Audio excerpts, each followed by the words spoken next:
Sharpening your scythe. You'll need to sharpen your scythe when you get a new blade. Also, when the edge has been worn off through use, or if it's been damaged by hitting something hard. You'll need to sharpen your scythe by tapping the edge with a hammer against a specialised anvil. When you are tapping the edge of the blade, two things are happening. The obvious one is that the metal is getting thinner and hence sharper.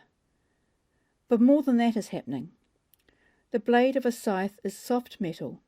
Hardened metal would be too brittle and could break, but soft metal won't take an edge.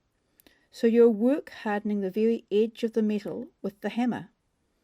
The pressure and the heat hardens a small part of the blade. Too much and the edge will flake off, so light taps close together are needed. These days you can get quite sophisticated anvils that set the angle of the blade. However, here we're going to be describing how to use a traditional anvil and hammer, setting the angle with your feet. The anvil and the hammer have angled surfaces, and the blade travels between these. If you're also using your hammer to assemble your scythe, you should only use one end for this. The other end needs to retain its shape. Before sharpening your blade, unless you're using one of those modern sophisticated anvils, you should first assemble your scythe. Trying to sharpen a blade held by hand on a traditional anvil is unlikely to be successful. Ideally, you will place the anvil securely in the ground. Too close and you can't do the whole blade smoothly.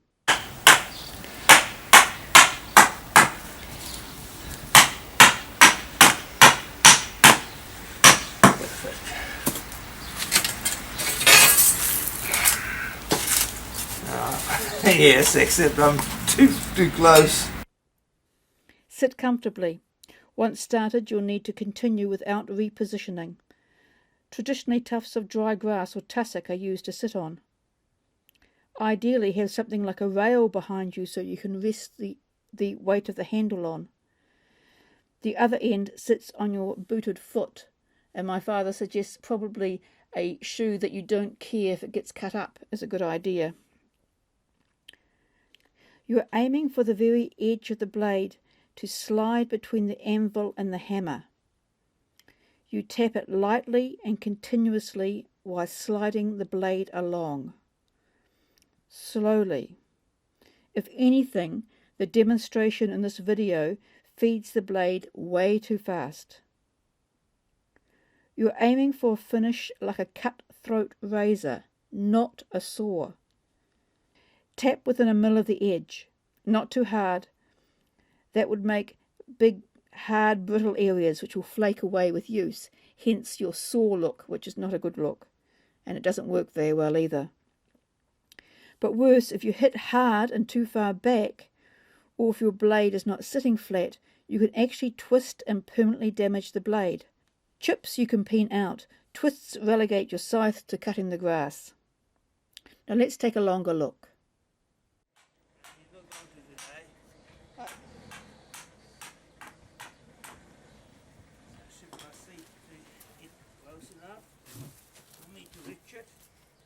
They're supposed to be a zombie. Yeah. You know what you're sitting on. And you do this. And you have that.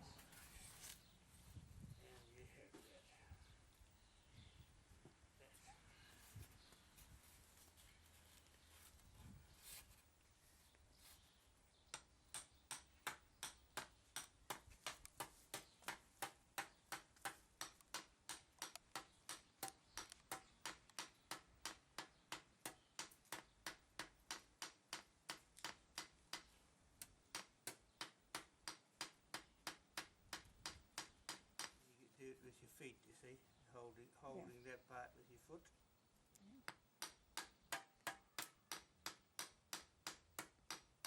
So that's where you're supposed to have that, for tradition, that's the moccasin Oh, yeah. on your foot. Because all peasants that had bare feet.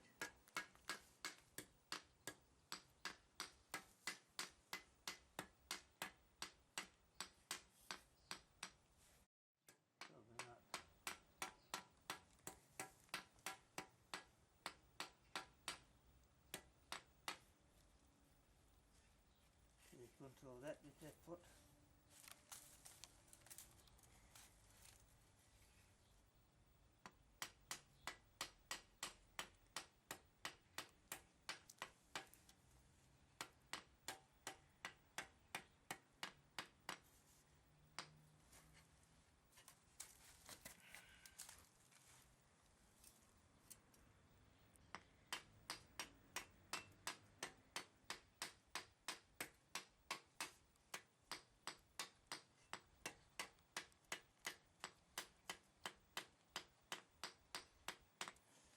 Mistake they make because it's called collar power, that doing this. Yeah. No.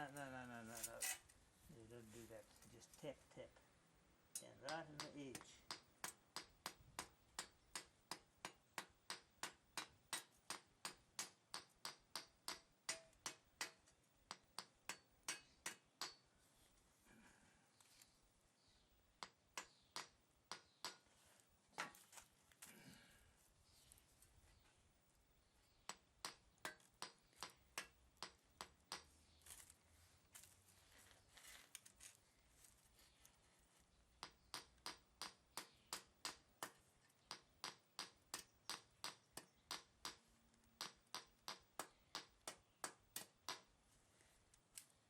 There you go.